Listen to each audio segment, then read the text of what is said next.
La siguiente sección es presentada por Os de Neo. Que un like no cambie tu historia. Os de Neo. Seguí tu plan.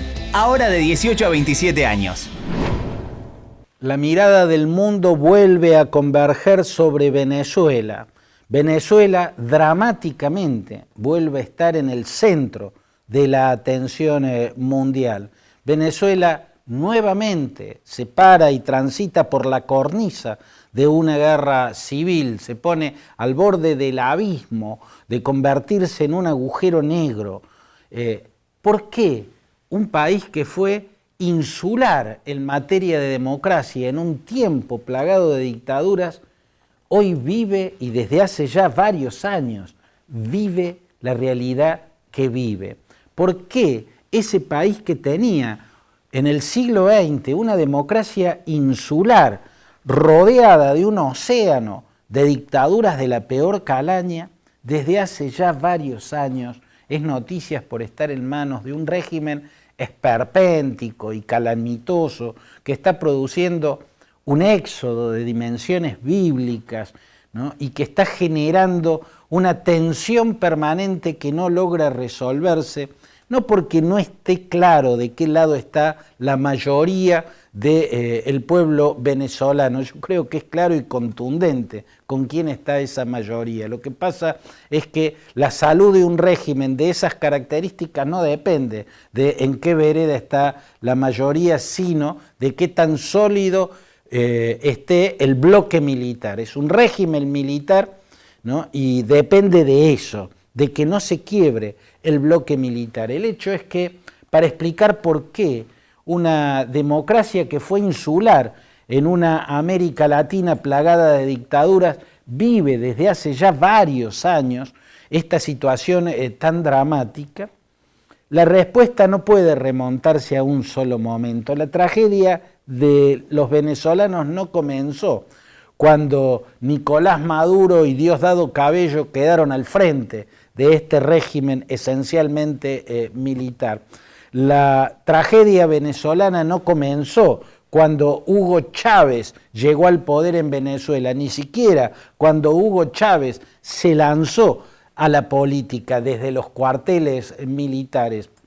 No son uno o dos pasos los que llevan a un país a semejante deriva. Yo diría, para poner un punto inicial, que la deriva comenzó cuando empezó la decadencia pronunciada del bipartidismo que tenía por protagonistas al partido de centro derecha, COPEI, de espíritu demócrata cristiano o social cristiano, y al centro izquierdista, Acción Democrática. Esos dos partidos protagonizaron un sistema que mantuvo una democracia envidiable del resto de la región que vivía en dictaduras y también modélica, si se quiere, para la región en la que estaba enclavada. Pero entró en decadencia porque tampoco ese sistema bipartidista, aquella democracia del COPEI y de Acción Democrática, supieron crear los fondos anticíclicos para aprovechar mejor los momentos de subida de los precios internacionales del crudo y no quedar colgados del pincel cuando los precios internacionales del petróleo bajaban abruptamente. Por eso, después de un periodo de bonanza que había convertido a Caracas en la metrópoli más moderna de toda Latinoamérica, con sus autopistas, con sus rascacielos, después de ese periodo excedentario que vino por la llamada crisis del petróleo en la década de los 70, vino la baja abrupta de los precios internacionales del crudo. Entonces la democracia venezolana se endeudó muy fuertemente y hubo un momento en el cual se presentó un plan para reducir las deudas externas y el experimento fue Venezuela. Se lo conoció como Plan Brady, por el nombre de Nicholas Brady, el secretario del Tesoro por entonces de los Estados Unidos. Él tuvo la idea de elaborar un plan en el cual se le ofreciera a un Estado altamente endeudado una reducción muy importante del monto de esa deuda, pero a cambio de un cumplimiento muy estricto de las tasas de interés. Y la realidad es que los países no podían pagar las tasas de interés.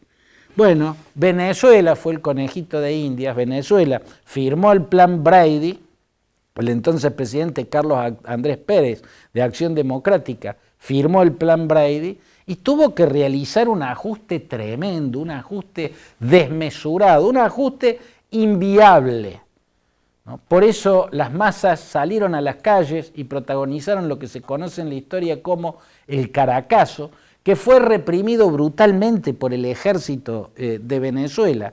Fue en el marco de esa represión que dejó muchísimos muertos en las calles de Caracas que se produjo el levantamiento golpista del teniente coronel Chávez, que estaba en la brigada de paracaidistas. Ese levantamiento golpista terminó con Chávez preso, pero había iniciado el tembladeral, ¿no? La democracia venezolana no dejó de resquebrajarse a partir de ese momento. El presidente Carlos Andrés Pérez terminó cayendo del poder, incluso terminó exiliado. Se hizo cargo del gobierno un demócrata cristiano, Rafael Caldera, que fue quien sacó a Chávez de la cárcel. En el marco de ese sismo se abrió paso en la política Hugo Rafael Chávez Frías, y a partir de entonces Venezuela encaró por la senda del chavismo. La senda del chavismo tuvo distintos momentos. La primera etapa de Chávez fue claramente democrática, aunque también claramente apuntada a la construcción de lo que yo denomino un mayoritarismo. Un régimen mayoritarista es aquel en el cual el gobierno representa a la mayoría o tiene el apoyo de las mayorías populares, pero tiende a avasallar, a excluir a las minorías, ¿no? Eso es el mayoritarismo. La democracia, desde la calificación aristotélica, la democracia pura es el sistema en el cual gobierna la mayoría, pero respetando a las minorías, o sea, incluyéndolas en el sistema de toma de decisiones, teniéndolas en cuenta, no excluyéndolas, no avasallándolas. El mayoritarismo es el gobierno de la mayoría que no incluye y no respeta a las minorías. A esa realidad empezó a construirla Hugo Chávez como presidente y terminó de consolidarse sobre el final de su vida. Ya era un mayoritarismo fuertemente o claramente autoritario, pero también claramente respaldado en un apoyo mayoritario contundente. Ese apoyo mayoritario con que contó el chavismo empezó a perderse tras la muerte de Chávez y la llegada a la presidencia del sucesor de Chávez, Nicolás Maduro. Nicolás Maduro y Diosdado Cabello tuvieron que ir pasando del mayoritarismo a la dictadura porque fueron perdiendo el apoyo de la mayoría. Entonces, en la medida en que un régimen mayoritarista pierde el apoyo de las mayorías, tiene dos posibilidades. O vuelve a la democracia pura, incluso al precio de ir a una elección en la que pierdan el poder, o se convierte en dictadura. El camino que tomaron Maduro, Diosdado Cabello, fue convertirse en dictadura. Entonces, el régimen se transformó directamente en un régimen militar. Hubo otros momentos claves que podrían preanunciar lo que ocurriría, y en esto tuvo una gran responsabilidad Chávez. Yo recuerdo, por ejemplo, a mí me quedó grabado ese día en la que el mundo vio la filmación, la televisación del desentierro de Simón Bolívar, de la apertura del féretro de Simón Bolívar y de la disección del cadáver de Simón Bolívar. Quería Hugo Chávez, que era el relator de esa escena surrealista, kafkiana, encontrar las pruebas de que Bolívar no había muerto de muerte natural, no fue la tuberculosis la que lo mató, sino fue el envenenamiento. Esa era su teoría, lo envenenaron con arsénico. ¿Quiénes? Bueno, la oligarquía bogotana, la oligarquía que era fuerte en Bogotá y que respondía a Santander, ¿no? Al general Santander. Esta era la teoría de Chávez. Por cierto, en el cuerpo de Bolívar habrán encontrado arsénico, porque en aquellos tiempos el arsénico se usaba para todo y posiblemente en el de Bolívar, como en muchos otros casos, fue la acumulación de arsénico lo que terminó matándolo, pero esta normalidad no quiere decir que haya sido envenenado, o sea, que alguien haya ido a envenenarlo con arsénico. La cuestión es que aquella escena surrealista ya mostraba que Venezuela había salido de la racionalidad de la democracia con todas las limitaciones que tuvo aquella democracia, pero implicaba una mayor racionalidad que claramente se veía en el contraste con este delirio que el mundo pudo presenciar a través de Chávez, queriendo mostrar que Bolívar murió de otro modo al que, como dice la historia oficial. ¿Por qué? Porque Chávez estaba ya tratando de encarnar a Bolívar y convirtiendo en Santander y oligarquía bogotana a todo aquel que se pusiese en su contra, a todo aquel que le hiciese oposición, ¿no? Es cavar una grieta desde los orígenes mismos del Estado, desde el padre fundador, José Simón Antonio de la Santísima Trinidad, Bolívar y Palacios. Ese es el nombre entero del gran Simón Bolívar. La cuestión es que después de semejantes pasos, no puede un país no terminar extraviado en un verdadero laberinto del Minotauro, ¿no? Allí está extraviada la deriva venezolana.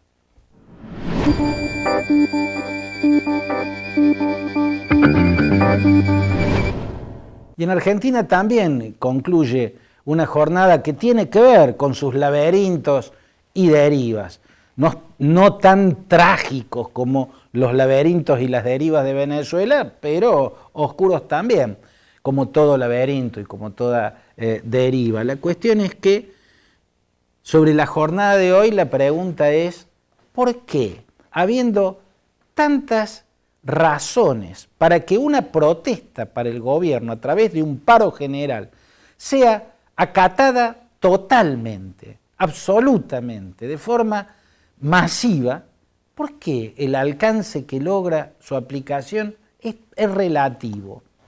¿Por qué, con tantas razones para protestar, paralizando el país entero, no se logra que un paro general sea contundentemente la paralización de ese país? Bueno, acá me da la impresión de que si a pesar de que la economía está manejada por el Fondo Monetario Internacional, de que el macrismo ha transmitido certezas que terminaron siendo nada, prometido objetivos que nunca fueron alcanzados y sometiendo económicamente, sobre todo a la clase media, a una situación de angustia permanente. Si a pesar de todo eso no se le puede hacer un paro general contundente, no es por un mérito de Macri, tal vez es por un mérito que está en la sociedad, ¿no? Tal vez el mérito es empezar a ver que